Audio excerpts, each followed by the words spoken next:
things have been explained to me. So right here, you have MSNBC, CNN, ABC. This one's going to be Fox. We're just going to put that guy on the side. It says highlighter, not Hitler. Calm down, everybody. And here you have Black Lives Matter. So, who owns Black Lives Matter? Who invests in Black Lives Matter? Well, the Clinton Foundation. Who else? George Soros. And this is Antifa. So now you have an event. The major news networks have to cover the event. An African-American man is killed by police. It doesn't matter that he's a felon. It doesn't matter that he put a gun to a pregnant woman's stomach and did 5 years. It doesn't matter that he was in jail for cocaine. It doesn't matter that at the time of his arrest he was on methamphetamine and fentanyl and was positive for COVID-19. Let's just throw all that out. That doesn't matter. Okay? Unjustly murdered by a police officer. So, the call comes down the pipeline. We gotta organize. So Black Lives Matter organizes all these peaceful protests, right? And they're all protesting, and they're fucking outraged, justifiably. But what else do you have? We have Antifa, who's paid for by George Soros. These are highly trained professional rioters and escalators. So they move in and disperse throughout all the different riots, right? And then the Clinton Foundation pumps money into promoting this stuff on social media and pushing the movement. And so the networks all scramble because they're filming the social unrest. As these people are protesting, these professional rioters and looters start setting fires. They burn cop cars. They set up brick pallets. They destroy public property. And they stay in the shadows and hide behind and make it look like Black Lives Matter and African American culture as a movement is unruly, violent, and insane. The media then fucking films all of this shit, and this is all you see on your entire feed. But George Soros and Ted Turner and fucking Turner Broadcasting and the Rockefellers and the fucking list goes on, the Rothschilds, they own most of these media companies. And the media companies are making billions of dollars by advertising because everyone's transfixed to the news and everyone's talking about it.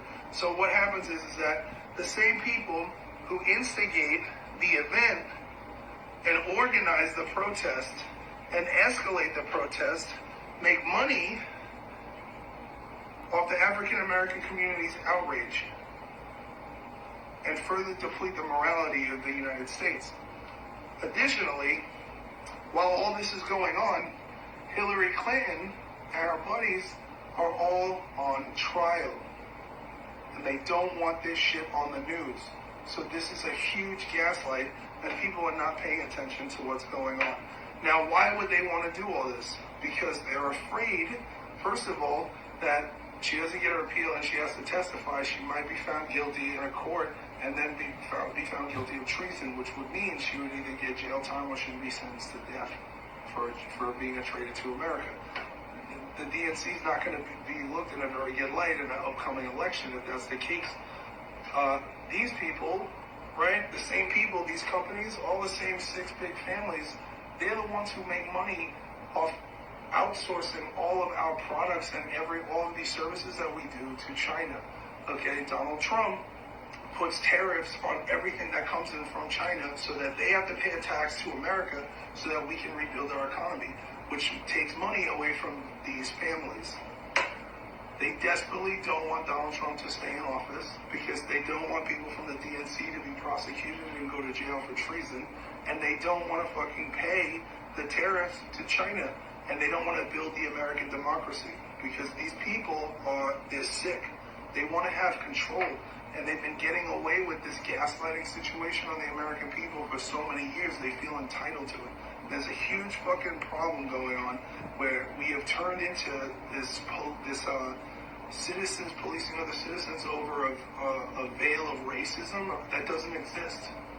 I'm African American. I'm 38 years old. I've grown up in this country, and I have not experienced actual racism.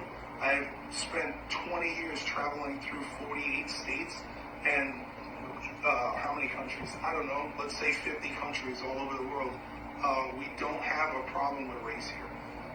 And it's all manufactured, And yes, there is systemic racism, but the systematic racism is put in place by people like this. George Soros made his money by selling Jews to the Nazi Party, by ratting people out. That's how he made his thing. Okay? Hillary Clinton is friends with David Duke, who's the head of the KKK. The Democratic Party is the party that lost the Civil War. The Democrats wanted to keep slavery. That's what people don't understand. In 1856, the Democrats started the KKK. And I don't understand why we've erased this from the history books. And you can literally just look this up on Google. It's just facts. Just do your own research. So before you get upset, before you start to look at what's going on, before you are told the problem in America, just ask yourself what your own personal reality is. Are you racist? Do you really think you're racist? Do you really see a problem here? You see a video on YouTube, you see this, you don't know the statistics. You don't know that 95% of African American men who are killed by other African American men. Black Lives Matter isn't there because it doesn't serve this fucking system. It's a political system. And they're using African Americans and African American pain and tragedy as a political shield to get their agendas done. And we have to stop this. That's it.